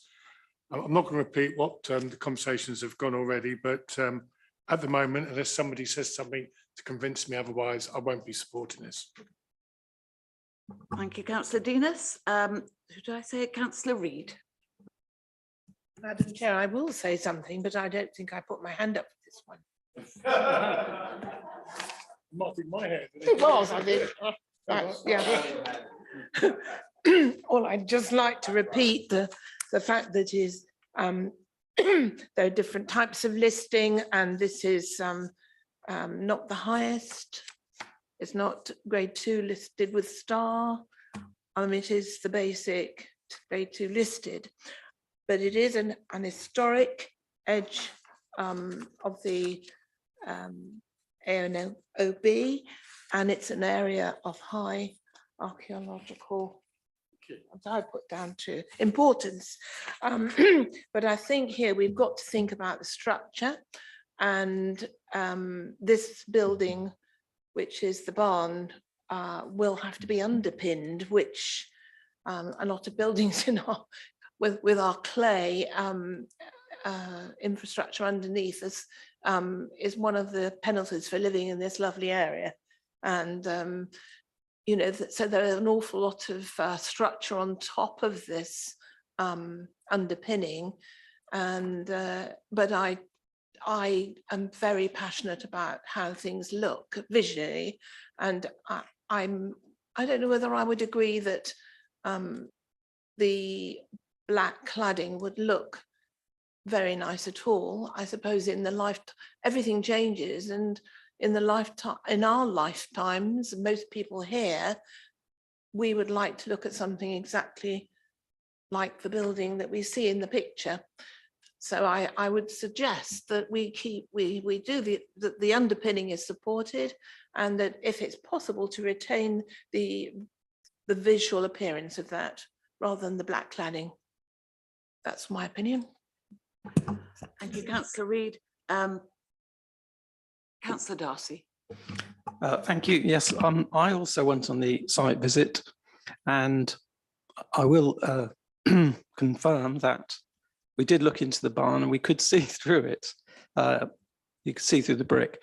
So I totally accept that the structure is not sound and it needs to be changed or improved. I think the concern for me is, what's the purpose of a conservation area and what's the key to it? So clearly the rest of the building, I think there's no particular arguments about, but I think it's the appearance and the effect on the conservation area that's the problem. And there are two issues, and one of them is the weatherboarding, which, while I accept that from a technical point of view and from a historical point of view, it may well have been weatherboarded 100 years ago, possibly, but it hasn't been for most people's lifetimes, and it hasn't been since it's been designated a conservation area. So to me, that seems kind of a technical thing that it's interesting to building historians, but it's not interesting to ordinary people, and it's not why it's a conservation area. So I think that we can put that aside. So then it's meaning you're changing the appearance. Now, if conservation areas are about conserving the appearance, then changing it is completely destroying the point of having a conservation area. If it's about maintaining the integrity of buildings, but changing them in order to do that, then I'm a little bit surprised. I'm not sure that most people would understand that conservation areas are for that purpose. So that's one thing I'd like addressed. The second thing, I think, is what we haven't talked about and we didn't really discuss on the visit, but looking at the plans, it's clear that the new pedestrian entrance is radically changing how that's going to appear, because suddenly you've got not only this big black building, but you've suddenly got this funny wall and steps, and you can see right through where you never could see before. And you can also see the end of the barn. And I haven't seen a picture which shows what that's going to look like. But when we saw it, it was a pretty shoddy and unpleasant looking bit, which you wouldn't really want to see. It would really spoil the look of the area. So presumably that's all going to be, you know, made to look much nicer. I don't know, but I haven't seen a picture to show what it would look like. But it will change the view very much for people walking past. And again, what's the purpose of conservation area? I don't, you know, I'm not an expert in them, but I thought that maintaining things as people know them was kind of the point. Thank you. Thank you. I'd just like to add one little tiny comment there, not guiding anybody, but possibly by seeing more of the actual building of historic interest, that adds to the conservation area. I think we have some advice. Yeah, just to sort of pick up on the point in terms of the purpose of the conservation area. Areas are designated as conservation areas because of particular character, and there'll be features within conservation areas that form that character. But that doesn't mean that there aren't maybe modern buildings within a conservation area that maybe don't make the same contribution to that character of the area. I'm not able to describe to you, because I simply haven't got that in front of me, what it is that constitutes the special character of this area that's made it a conservation area. But the fact it is a conservation area doesn't mean that you conserve it. It does change. And the assessment you're making as a planning committee is whether the proposed change sort of preserves and enhances that integral character, accepting that you may have visual changes to the appearance of certain areas. So it's a judgment, really. But making something a conservation area doesn't mean that you're freezing it in time and that nothing can change as a result of that conservation area designation. Thank you very much. We have Councillor Gale and then Councillor Townsend. Councillor Gale. Yeah, I just really wanted to come back on the fact that, yes, okay, so the bricks are in poor shape. I know not a lot about rat trap brickwork or anything like that, but I mean, that was done such a long time ago, and I would have thought we ought to preserve what somebody did to it hundreds of years ago, because that's what people are used to seeing. It's what we think we need to see in that area. It's a conservation area. Thank you. Thank you. Councillor Townsend. Thank you. I mean, it's obviously a very interesting debate. One of the things that I just have a slight problem with is not necessarily to do with the weatherboarding and preserving the structure of the building, which obviously I would like that integrity of that building to be protected. And the inside, the actual frame is the thing that is probably the important thing. And I also know that it's not listed. However, I do have a problem with the windows in the elevation front and also the obscure glazing. And I think the setting of the conservation area for me is those introduction of those glazed windows, and you're shaking your head, but for me, but having them with the obscure glazing on there. I just wonder whether or not that will affect the look of that building from the outside. But the other thing is going to the extensions on the existing listed building. If we could go to, is it the one with the big cat slide roof at the back? That's it, perfect. Yeah, no, the one before, thank you. Just before that one there. Now for me, that does change the integrity and feel of that building an awful lot for me. And that considerable cat slide roof at the back and in the introduction of that bulk. And at the moment, when you see there's some pictures, photographs at some stage of the countryside surrounding that building. And at the moment, you have a clear view on through the cat slide roof onto the existing countryside.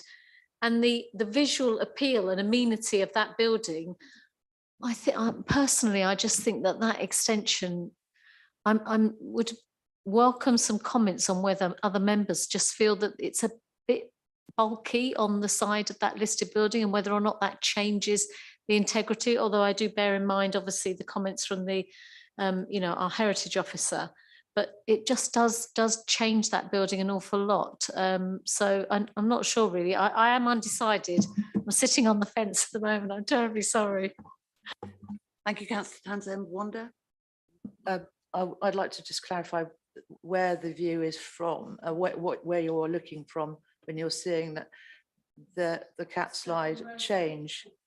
This is the dwelling. From Rose Cottage, there was a picture and it was looked at and you had the cat Rose slide. Cottage has one window that looks directly onto here. It's a bedroom window, and that takes away some view. This is true, but a lot of the view isn't a planning consideration. Yeah, and not a material planning consideration. The cottages to the west. Could I just clarify? It wasn't particularly the view from Rose Cottage. okay. It was the setting of that property within that countryside, the view of the cat side roof. It was seeing that setting around that building, actually, that was for me. It just changed the whole look of that building. But obviously that may not be something that is a reason for refusal. This is the view that Rose Cottage has.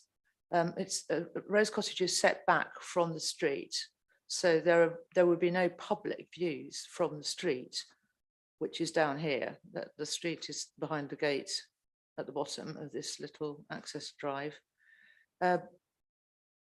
The increased bulk form here would be visible from our bedroom windows in Rose Cottage. There's substantial hedging that would be quite at the level of most of the built form, because the built form is much lower than the ridge height of the existing dwelling. And so you can see that's the window that I'm pointing to now at Rose Cottage that has the view. That's the only point that would look directly onto that particular. So the setting in terms of the street scene is viewed. You would, as you stand in the street looking at the front gate, the proposed extension is entirely to the rear and at a lower level than the roof of the main dwelling. Yeah, it has no. Absolutely, thank you. I mean, absolutely. I was actually referring to the setting, the actual building itself, set in where it's landscape, the whole thing, and also not necessarily the street scene. I wasn't referring to. I was referring to the physical removing of that large cat slide roof and the look of that building in its countryside setting, not the visual amenity from the people looking at it, just physically that building and the impact on that building from that very bulky square extension on the back. So that would bear on the visual amenity of the dwelling itself. Right. Thank you. Yeah, I think where we're trying to get to, it isn't visual amenity in terms of impact on neighbouring properties. I think what you're suggesting is that the actual bulk of the extension isn't appropriate given the scale and the historic nature of the building. So it's more, regardless if no one could see it, is this an acceptable alteration to a listed building or not question. Thank you. Councillor Reid. Back again. Basically, I agree with Councillor Townsend these buildings, and I've lived in a few Sussex farmhouses and Surrey houses, have that's the essence of them, that cut side roof. And putting that bulky bit at the top, I think I agree, it doesn't look right. We know it's there, although it can't be seen from every angle. It somewhat it sort of destroys the essence of that building. And to me, and to my mind, it doesn't look as if it fits in with the countryside. It might be just my opinion. Thank you. So we've had a good, Councillor Darcy. Sorry, I just wanted to come back quickly because I found a picture on page 128, which does show the other end of the barn. And actually, it doesn't look too bad, to be honest. But my original point, I think I wanted to say was that it seems to me that the barn, while for all its flaws, what is visually attractive to people is the visibility of the frame. That's what gives it its character. And I understand that from the point of view of a builder or an architect or whoever who's looking after buildings, this is not a good thing because it's exposed and they need to protect it and they need to try and keep it alive, as it were. But from the point of view of everybody else, visually, it's a big change. It's a really big change. And it takes away that beauty that was there of that frame, which is accentuated by the render. I know that on the bricks, unfortunately, the rubbishy bricks. So would it not be possible for them to come up with a design which managed to keep the appearance while also strengthening it somehow? I don't know, because what they're proposing here is we can't hide it. It is fundamentally affecting the visual appearance of this important building in a conservation area. I mean, that's just a fact, isn't it? Thank you. So we've had an even longer debate now. We have a recommendation in front of us that, subject to conditions, permission be granted. So would all those in favour of that please show?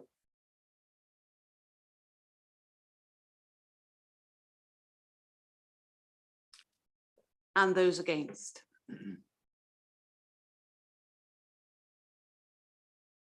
And any abstentions?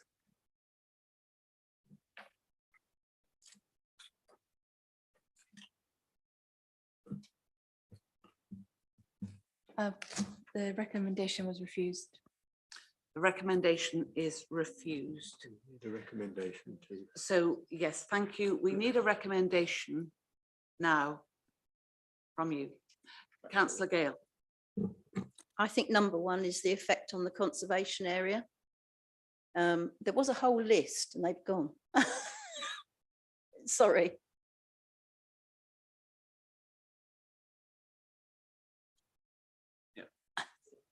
Yeah, okay, I'd like to object on the impact on the listed buildings, the impact on the conservation area.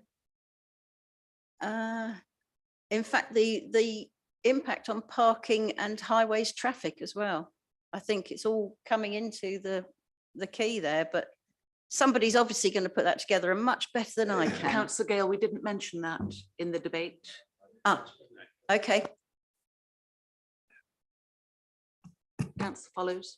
If I may. So impact on the listed building for certain, and impact on the conservation area. I think those are the only two that we can categorically state with any certainty that we debated and objected to in this particular discussion.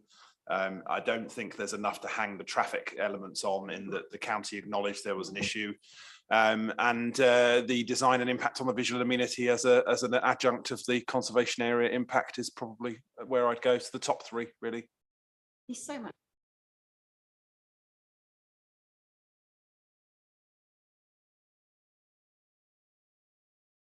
So the proposal again. Okay, the proposal is the impact on the listed building, the impact on the conservation area, and as an adjunct, the design and impact on the visual amenity.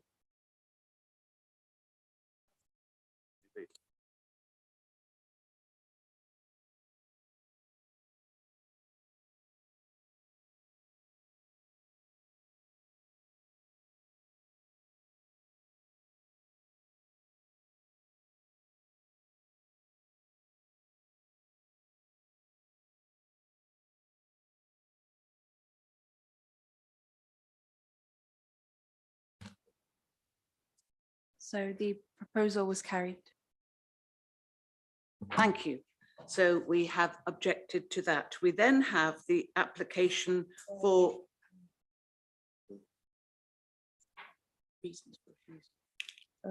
We got some proposed refusal reasons. So, okay. Okay, so then we come to the listed building consent, and I guess we can quickly move to a vote.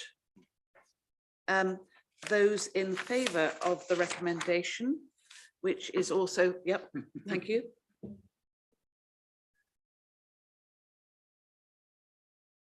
And those against?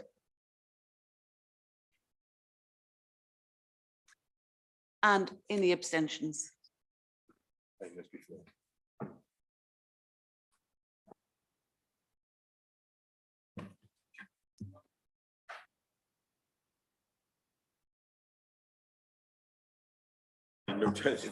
So now we need, meeting's not over, councillor Cossa, sorry. So we've objected to permission for listed planning consent. We now need a recommendation, please.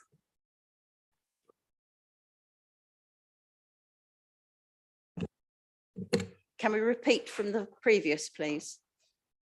The impact on listed building, impact on the conservation area? No? No.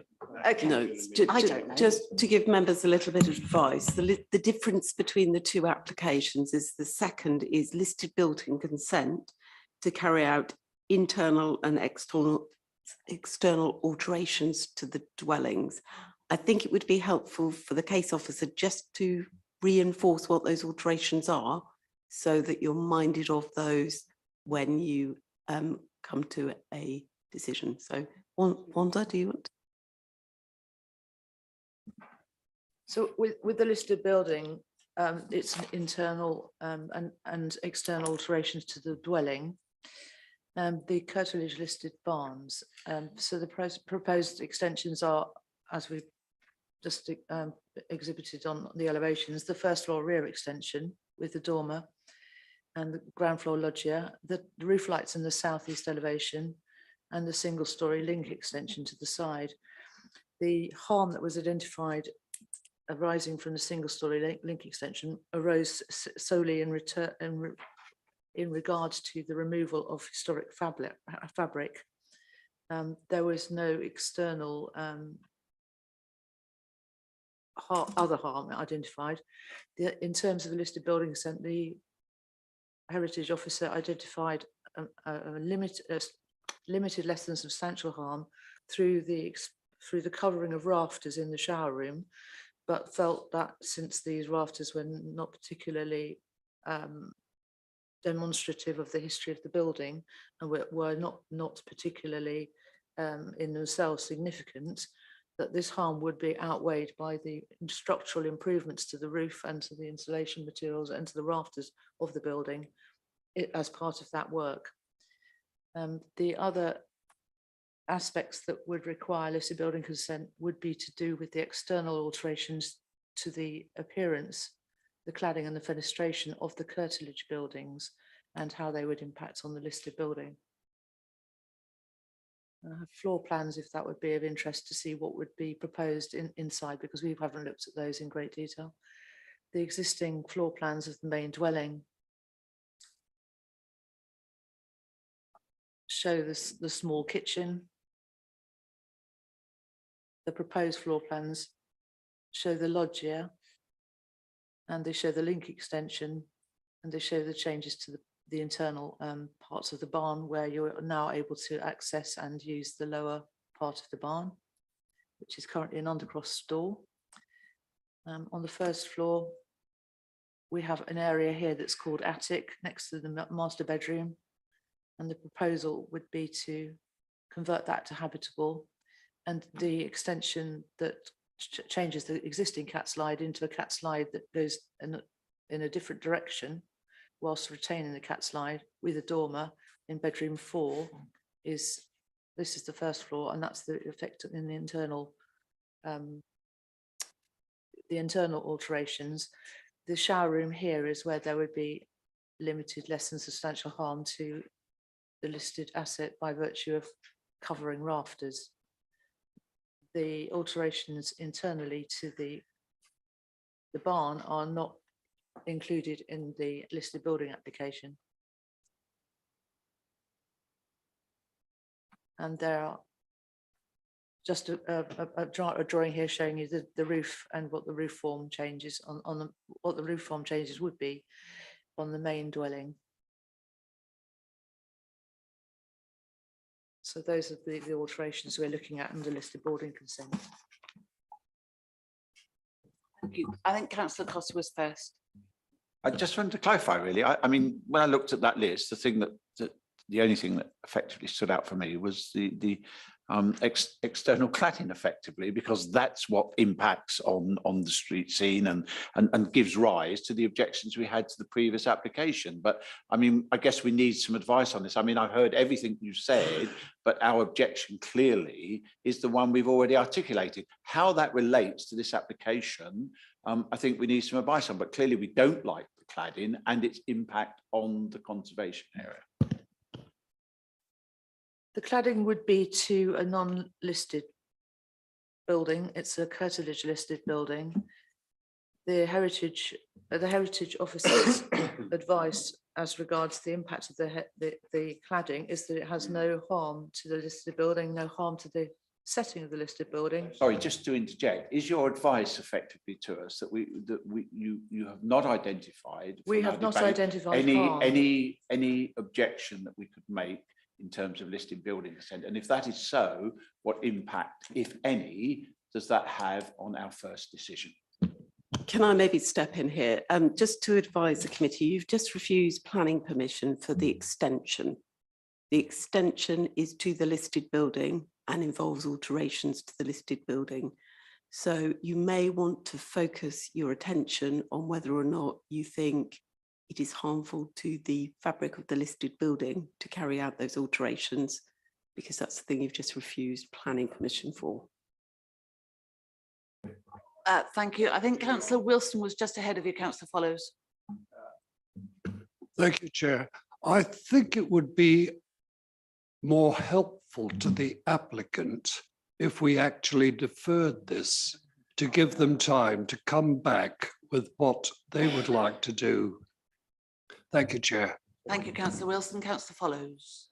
Going back to my original comment at the beginning of this round of the debate, the impact on the listed building, really then it's just rephrasing our concern at the impact on the conservation area as that the works themselves would be an impact on the listed building, and that is our grounds for refusal. I believe that's where we're going with this. I hope that's where we're going with this. I'm seeing nodding, so I'll propose that as a reason for refusal. Hopefully I have a seconder.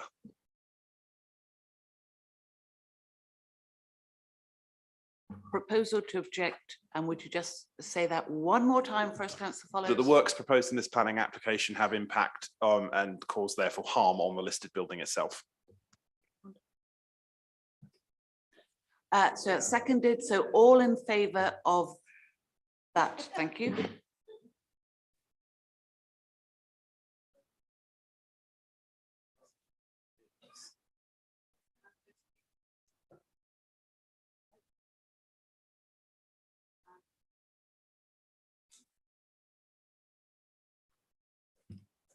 So that motion has been carried.